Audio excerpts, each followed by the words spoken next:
Good morning. This is a quick primer on CBD oil, something that I get asked quite a lot about, and so I thought let's dive right into this. Now, before we begin, the quote of the day is this. This really got me through med school, basically, which is Earl Nightingale, never give up on a dream just because of the time it will take to accomplish it.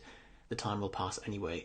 I was working in the financial sector, and I was like, you know what, I've already made my bed now, I've got to live in this, that's it, I'm on the wrong career path, but I'm just going to have to live with it. And when I saw that quote, it really drove home the fact that, you know what, if I'm going to apply for medicine, yeah, it's a long time, yeah, it's 6 years, but that time's going to pass anyway. So would I rather spend that 6 years doing something that I hate and further and further narrowing the option to do it in the future, or just go for it now and just dive in? I've heard a trader talk about this as well, where he says the best time to learn trading and portfolio management is 20 years ago. The second best time is today. So basically, that is a quote that really hit home with me. Right, so let's get rid of that and move on to CBD oil 101. Now, please comment if you have any questions as we go along, and if you can hear me as well. So CBD oil, what is it to start with? It is a hemp-derived oil that you will have seen in the shops in Holland and Barrett and that kind of thing. And there's two main types, THC and CBD. That's what comes from hemp.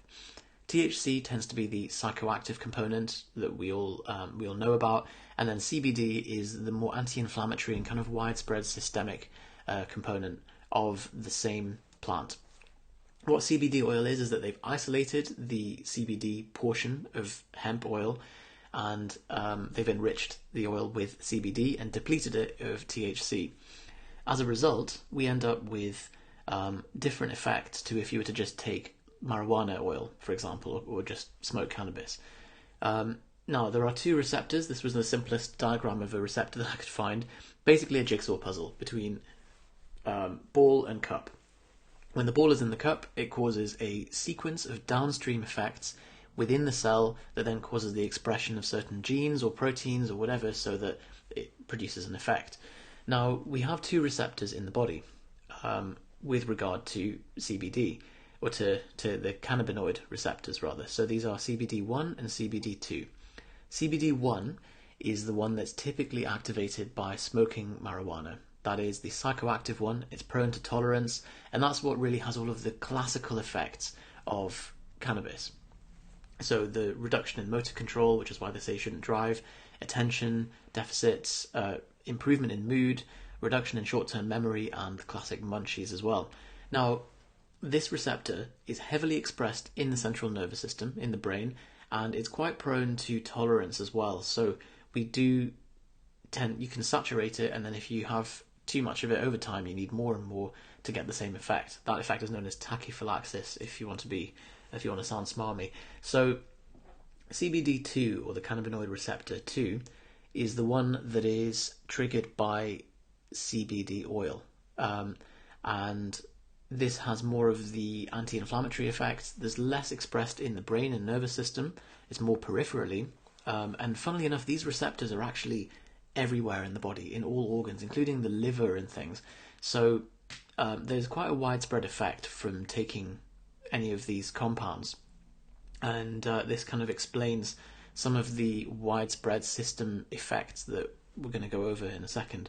Now, CBD2 has less tolerance effects as well, so you can actually use CBD oil long term without having to slowly increase the dose.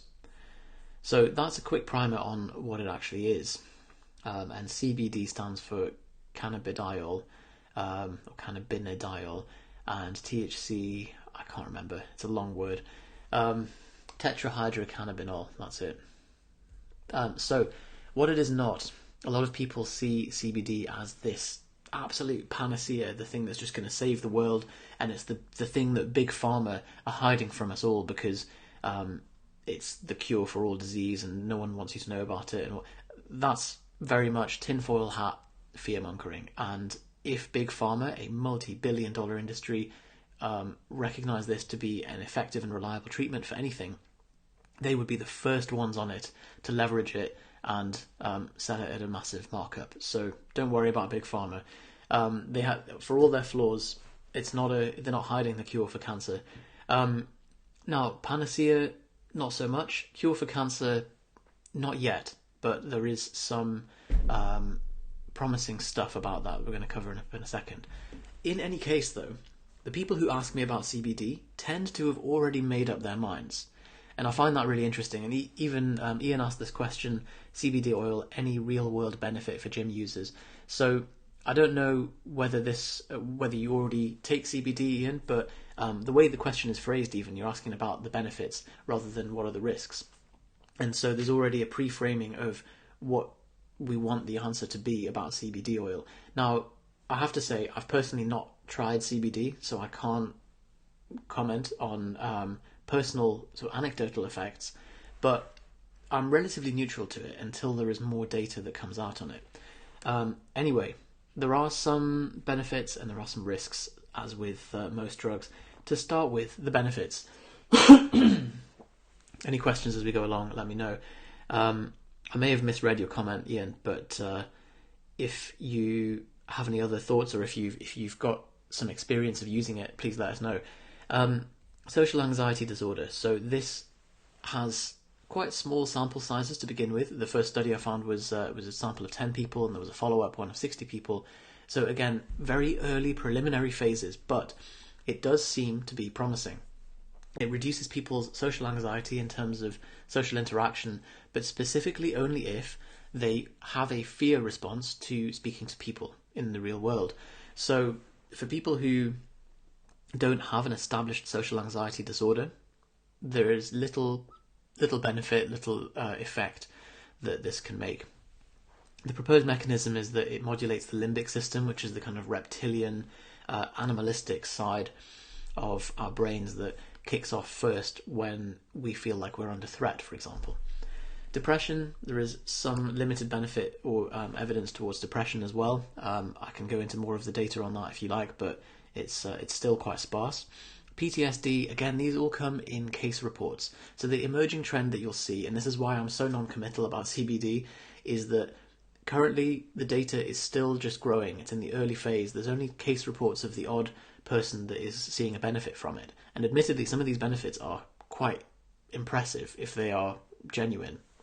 But it's going to need more and more numbers, more replication, and more time to be able to determine whether this is a safe and reliable treatment to use long term.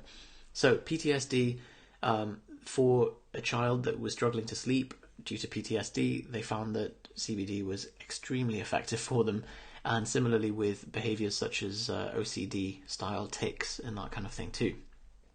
Public speaking, this is an interesting one. So in people who have social anxiety disorder, again, there was an improvement in their general sense of arousal, reduced their cognitive impairment, kept them away from being hyper alert, and reduced their discomfort when they had taken CBD before doing a public speech.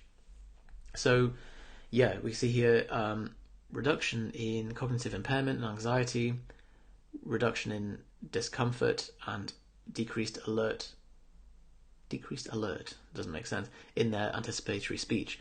So these lines, the blue one is CBD, the green one on the bottom is healthy people, and the red one is people with social anxiety disorder. So you can see that when they had a placebo, they didn't have that they rose on their arousal scale, and when they had the CBD, it was flattened in line with healthy volunteers. Now, this study has been replicated with healthy people, and they did find a slight benefit in the CBD group for healthy people. So, although it's not huge, you can see clonazepam is the benzodiazepine. That's the one on the very bottom. That's kind of had the gold standard effect on reducing the anxiety with public speaking. And then the ones above that, we've got the optimal dose here of CBD 300. And interestingly, the higher doses maintained arousal quite highly. So actually, there seems to be a dose-dependent relationship, but it's N-shaped or inverted U-shaped, meaning that you get the best effect at the midpoint rather than at the low or the high doses of CBD. So this demonstrates it a little bit more clearly. You can see that it's at 300 milligrams, I think, of can't remember the units of CBD. It had the best effect in reducing anxiety. In that particular chart, they're showing it's comparable to clonazepam. Pretty interesting stuff. Seizures. This is probably the one that I'm most excited about because epilepsy is notoriously difficult to control, and the drugs that are currently used for epilepsy are pretty sledgehammery. There's multiple case reports of improving people's seizures in terms of frequency, particularly those who have debilitating levels of seizures, 50 a day, and CBD seems to be very promising for that. So from that perspective, great that it's been legalized and people can use that if they suffer from severe epilepsy that's not controlled well with drugs. Dementia, another one that if this takes off, it's going to be huge.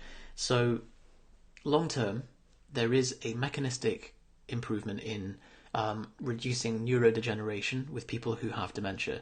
There is a reduction in the beta amyloid pigment, which is the protein that is, or the deposit that is dropped out in the brain during the progression of Alzheimer's.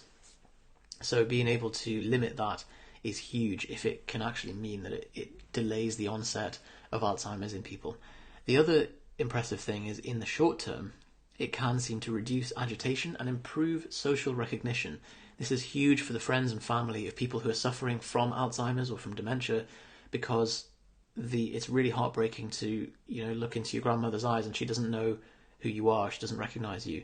And there's a few cases of, for some reason, CBD triggering those social recognition mechanisms and giving sufferers a period of lucidity when they're suffering from agitation or confusion. So there's a really interesting video. This lady was on YouTube. It's one of these kind of viral ones of a woman who was really, really out of it, basically. She's heavily dementing, and they gave her some CBD, and within a few minutes she was smiling and dancing, and her mood was visibly elevated. She was clearly less agitated, and she was recognizing her daughter. So if this is a reliable effect, it's going to be hugely, hugely beneficial. Again, you'll notice that I'm being really non-committal. I'm being very if this is good, just because individual cases create these little data points, but we want something that draws a big trend between them all before we can make a big sweeping declaration, really.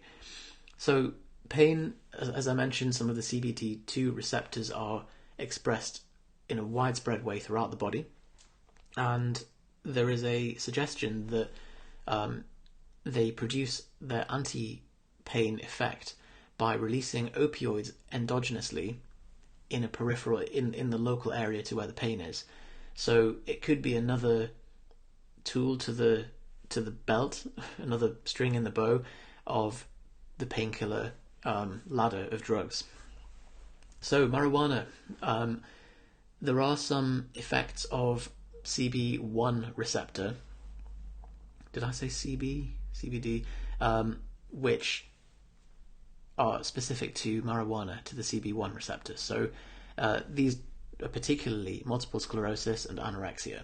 Anorexia is the umbrella term for loss of weight, basically. So that can include anorexia nervosa, where the typical term we refer to as anorexia, and it can help with that in terms of stimulating appetite and mood and all of the kind of associated obsessive behaviors and depression associated with it, but also cancer cachexia, so the weight loss that's associated with cancers, and helping people to keep their appetites up and to generally keep them in better spirits, especially when they're faced with a lot of nausea from chemotherapy drugs.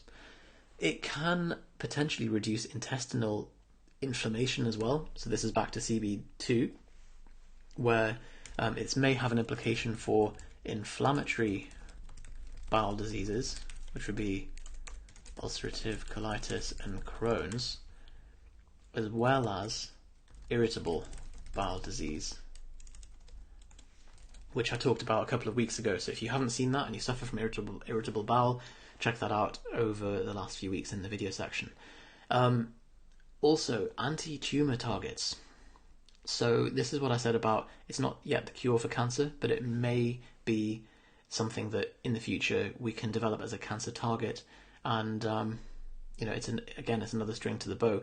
The problem with the kind of reactionary cancer media online is that they treat cancer as if it's one thing. Cancer is an umbrella term for hundreds of different conditions, and so it's not as if there's going to be a single thing that just blunts cancer in its tracks. It's going to be organ dependent, system dependent, and patient dependent ultimately. Now, Ian asked about performance. Are there any benefits for it? Based on the data so far, muscle power is equal with and without marijuana. So stimulating CB1 and CB2 receptors doesn't seem to do much for muscle power. Grip strength is about the same. And aerobic capacity is also the same. What's interesting is that there's a lot of athletes that use marijuana, particularly in the Olympics even. So clearly it's not detracting from performance so much that it would lose them spots in their performance, presumably. However, they do think that any kind of performance enhancing benefit that they see is from reducing the anxiety of performing and being able to still perform without having all of the sense of butterflies and tight throat and all of that stuff. So the autonomic effects of anxiety are reduced in terms of perception with smoking marijuana.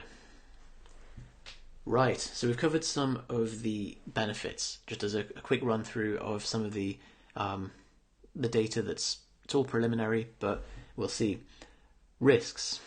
Now, remember, there are 1,000 drugs that reduce social anxiety or depression or PTSD, so CBD is not special in that regard.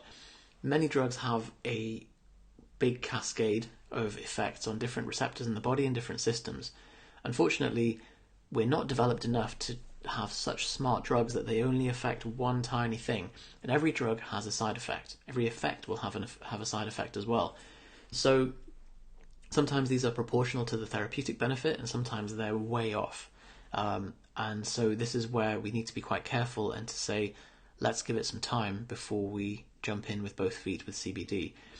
Remember, supplements and drugs are like dirty bombs. This is a really nerdy reference. I don't know if anyone's going to get this, but if you ever played Worms on the computer back in year 2000, there was a weapon called the carpet bomb, and you would just drop loads of little carpets throughout the thing, and it would just cause carnage everywhere. And that's kind of the same in that you're throwing out this widespread thing, a carpet bomb, and it may not hit exactly where you want to, or it may cause some collateral damage, but this is really where we have to weigh up the costs and the benefits depending on how severe the thing that you're trying to solve is. For debilitating conditions, epilepsy where you're seizing 50 times a day, absolutely, it's worth that's something worth exploring because you can't live your life otherwise. And equally, if it's palliative, then you don't have to worry about long-term side effects because you're at the end of life, and so it's about improving quality of life at that point. For interactions as well, these are again not very well studied, but there are interactions between many common drugs and marijuana and CBD. So, for example, non-steroidal anti-inflammatories, so ibuprofen, will interact with marijuana to it offsets the high, but it also limits some of the loss of memory that you get with smoking marijuana. So there's so many drugs that could cross interact, and this is why it's really, if you're on other medications, it's another layer of complexity and another layer of danger. So the long-term data is unknown. All we have in terms of long-term data is on marijuana itself, but not really on CBD specifically. So it'll either highlight or cut out some of the effects that we see from marijuana as a whole, which has both CBD and THC. Testosterone, unfortunately, it has multiple mechanisms to reduce testosterone, both from the hypothalamic pituitary axis as well as the testes themselves. So it can reduce the Leydig cell activity, basically reducing testosterone. There's been human studies replicated where they look at men who smoke cannabis 4 times a week compared to people who don't, and they just see big differences in testosterone levels. Again, more studies on this. If you want to check them out, I'll send you the links here. Finally, one question I've been asked is, will it show up positive on a drug test if you use CBD?